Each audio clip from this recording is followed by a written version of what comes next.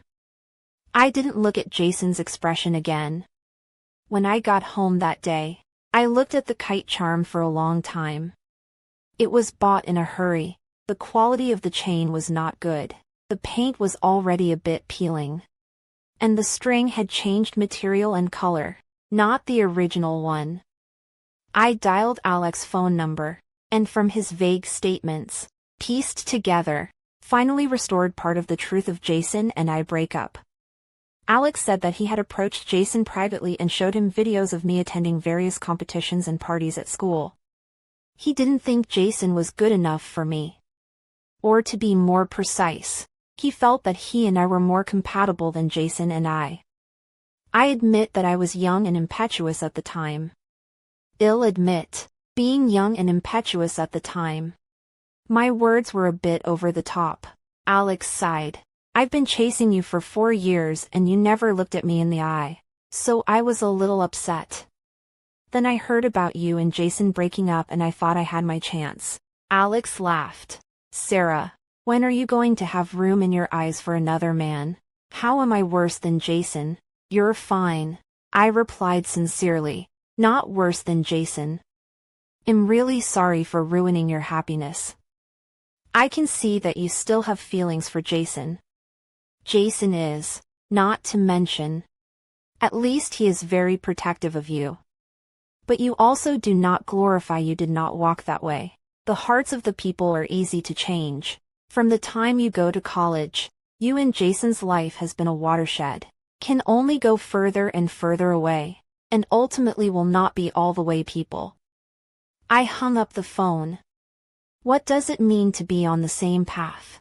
Having the same academic background, a decent job, and a similar circle of life. Isn't that being on the same path? But after so many years, I never felt that I was in the same boat with them. The keychain charm I threw into the trash can downstairs when I went out to work the next day. But I regretted it when I arrived at the door of the company. Sure enough, one shouldn't make any decisions when one's mind is not clear. Taking 2 hours off work, I turned my car around and drove back. The cleaning lady hadn't come to collect the garbage yet, so I turned the garbage can upside down, but the keychain charm disappeared into thin air. I stood by the trash can for a long time, just want to adjust the surveillance. I heard the cell phone ringing from behind me. The other party hung up quickly, but I turned my head even faster. Jason, with nowhere to hide, met my eyes, paused, and slipped the phone into his pocket. I saw the tiny kite, fluttering, back where it had been. What do you mean? For the first time since the reunion, I felt anger towards Jason. I liked it. You threw it away. I picked it up again. What's the problem? Jason's face was expressionless. Jason, are you sick too? He admitted it so dryly that the emotion came to a screeching halt before it was about to ignite. And all I could do was take a deep breath and reach out towards him. Give it back. No. Give it back. If he doesn't give it back, then I'll grab it myself. But Jason's height is really foul. All he has to do is raise his arm and I can't even jump up to reach it. I gritted my teeth and withdrew my hand. Forget it. In the next second, Jason violently hugged me into his arms. Sourness instantly rushed into my eyes. I tried to open them wide and asked him once more in a hoarse voice, "What the hell do you mean?" Jason didn't say anything, just held me a little tighter, his hand trailing up my arm. His fingertips pinching the band I wore on my ring finger. "Who gave you this?" I choked out a sob and bit my bottom lip dead center. "Why don't you get married?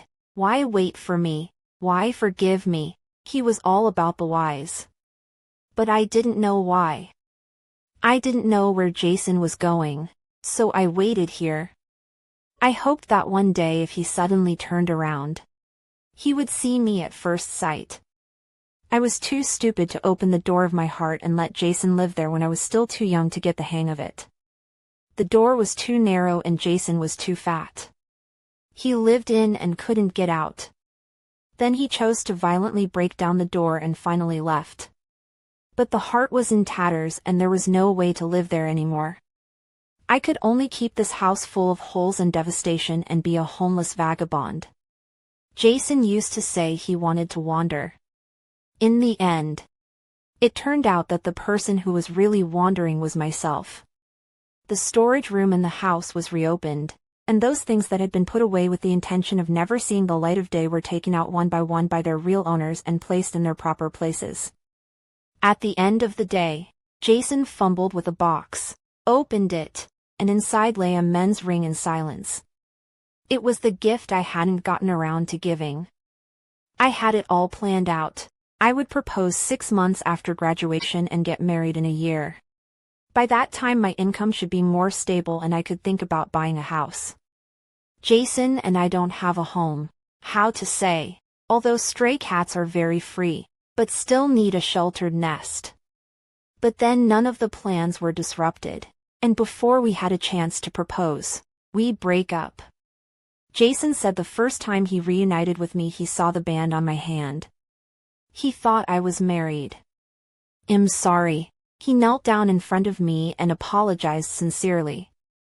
I bit him, pulled his hair, punched and kicked him, but unfortunately, after a few years of being a white-collar worker, my physical strength was seriously reduced. Jason at most suffered a few superficial injuries, but I fell to the ground with my feet in the air. Jason quickly reached out and fished me out, and made me a human cushion.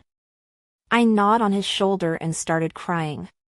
Jason sighed and patiently soothed my back one at a time. "You're never like that. You never ask me if I want it or not. You take the liberty of making decisions whenever you think it's good for me. It's like when he buys me a gift he never asks me if I want it. If I like it, he just buys it. So he thinks it's better for me to separate from him, and he doesn't ask me if I'm willing to break up. This is a bad habit of yours. Well, you're in charge of the money from now on. You have so many friends. Even if you don't have a penny left on you, you can always think of a way to leave if you want to." Jason hugged me and was silent for a long time. I almost thought he was acquiescing again when I heard him say, "I can't leave." I tried once and realized I couldn't leave before I came back. "I'll never trust your word again." I was in a state of disarray, smearing tears and snot all over Jason. "I didn't believe in your feelings for me either. 1 to 1, we're even." Jason had taken it upon himself to put a band on. He had lost some weight from before the breakup, so the men's ring was a bit too big. But that's okay. I can fatten him up again. Actually, it seems Jason and I shouldn't have made up so easily. But life is only a short 100 years, and we're almost to a third of that. Being apart for too long, even if we're together every day after that, we only have a couple dozen years left. So don't want to waste a minute. The day we made up I slept hard and woke up to find an extra charm on my phone. It was a spool of kite string. I squinted and yawned as the body behind me was tough and flexible, and the arm around my waist pushed slightly harder, sending me deeper into his arms. "What time is it?" Jason's voice was low, obviously not having gotten enough sleep. I rolled over, plastered my whole body against it, and patted his waist soothingly. "It's still early. Sleep some more." Since then, I have been able to sleep well every night. Jason extra. Jason is so handsome that in kindergarten there were girls who fought over being at the same table with him. But he had a lot of friends around him, and a lot of people of the opposite sex, but I didn't see him getting close to any girls. Except for Sarah. Sarah was Jason's childhood friend. His neighbor, bottom line and principal, soft spot and armor. He would silently categorize and rank each one. Sarah wore a crown and sat at the top of all his classifications.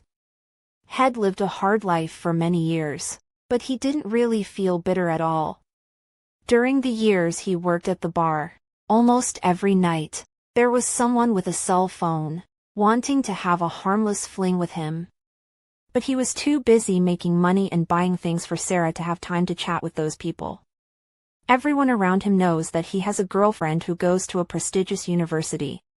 Because Jason's cell phone screen and chat background are all pictures of him and Sarah together. In the name of caring for him, some people have warned Jason, both explicitly and implicitly, that they are afraid that he has worked so hard for a long time, but in the end, he has only raised a white-eyed wolf. Jason responded by punching that person's tooth out. He was like a wolfhound wearing a collar, the leash nestled vainly in Sarah's hand. She loosened it a little, and he ran curiously far away. When she tightened it, he stayed close to her leg and didn't go anywhere. In his junior year, Sarah represented the school to participate in the host competition. Jason secretly took a leave of absence, want to give Sarah a surprise. Sarah was wearing a little yellow dress he bought for her, glittering on the stage. At that moment, for no reason at all, Jason suddenly felt inferior. She was on the stage, he was off the stage, separated by a few dozen meters, but as if separated by the Milky Way. The fourth year of graduation, Sarah and the family fell out. Jason borrowed all around the friends. Put together Sarah's parents wanted dowry. They bought out the kinship. The price is not more than $1,000 on the two combined. So they had to rent a very shabby house. Sarah is very good. She went to the market to find some second-hand gadgets. Little by little, to organize the house is finally livable. Jason felt sorry for her suffering, only want to vow to try to earn more money, let Sarah live a better life. It was then that he met the man. The man who used to stand shoulder to shoulder with Sarah on the stage and shine together. The other party has a distinguished family, elegant temperament, extraordinary speech, and Jason is a world of difference. He said, Sarah followed Jason, can only live in $300 a month of rental housing, eat $5 a box lunch. But with him, Sarah has a car, a house and a good salary. Sarah has suffered too much over the years and hopes that Jason will be more sensible and quit on his own accord. Jason didn't think anything of it at the time. He just went home in silence and realized the door lock was broken again. This door lock broke often. He had to talk to the landlord and get a new one. He thought to himself as he annoyingly took off his t-shirt and tried to take a shower. Footsteps came from behind him, not like Sarah's frequency, so Jason just turned around indifferently.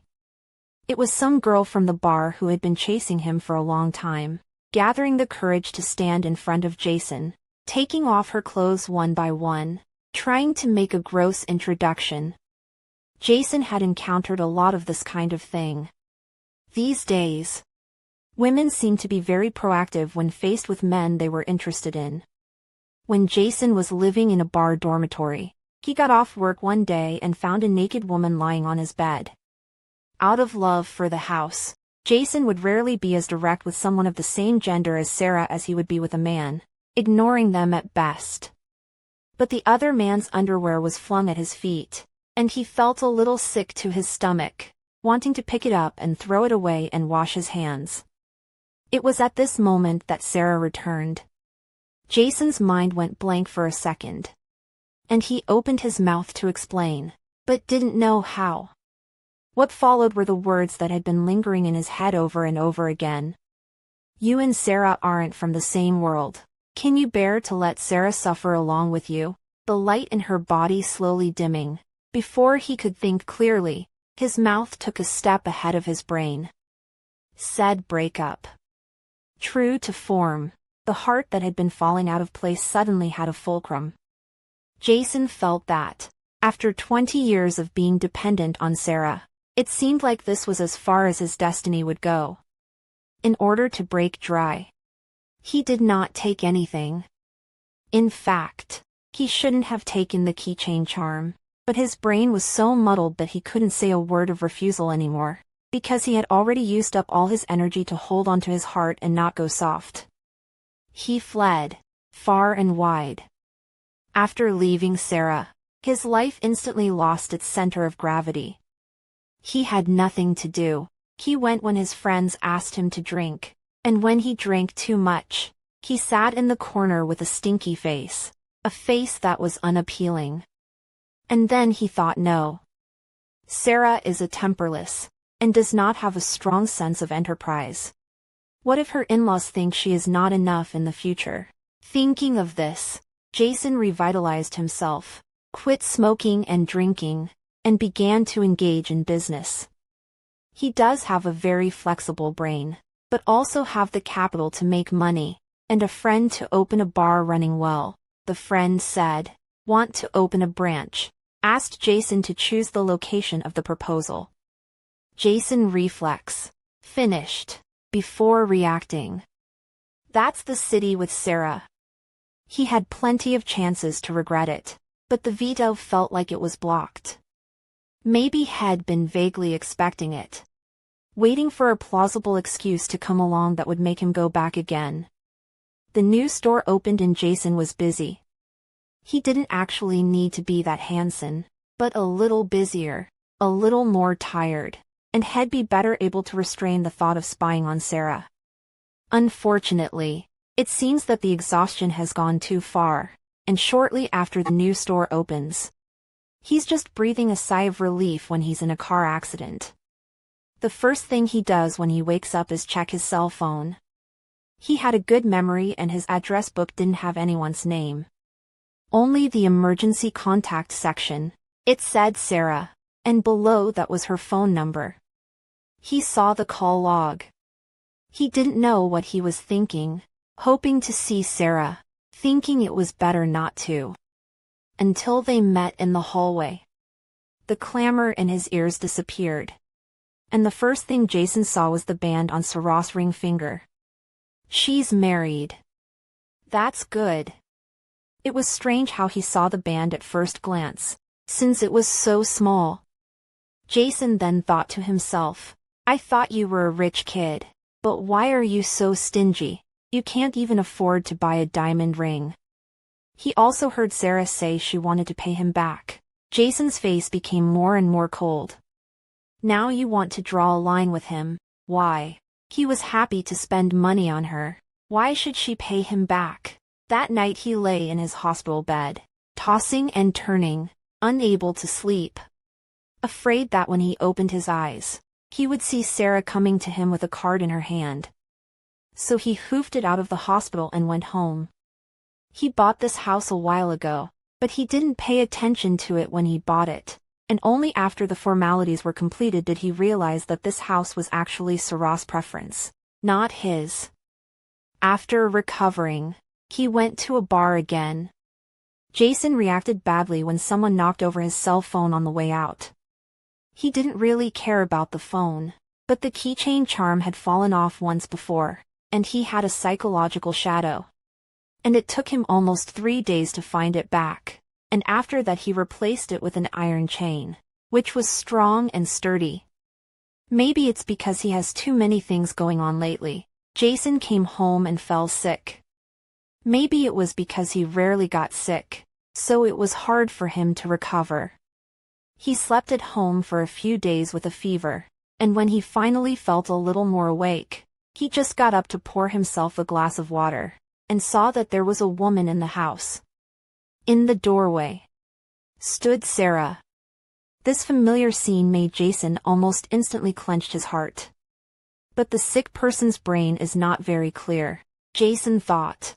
Anyway, in the past also misunderstood once, now again misunderstood. It does not matter. After Sarah left, Jason threw everything out of the house with pots and pans. It was his principle not to make a move on a woman. But when it came to men, it didn't matter. He signed a will that left all real estate in his name to Sarah, and left the spare key to the bar in case something happened, so his partner could give it to Sarah first. It was not for the convenience of someone who was looking for a way out. Learning from his mistakes, he changed the combination locks this time, so no one knows the combination but him. Oh, and Sarah should know it too. After all his passwords since he was a kid have something to do with her birthday. In the silence of the night, Jason held the kite and the reel in his hand, and went through his possessions again to begin to liquidate them. He had a number in mind. Something that would be enough to feed Sarah for the rest of her life. When he'd saved up enough to cover that amount, he was going to be like a kite with broken strings. From high in the sky, he would land straight down, deeply rooted in this land.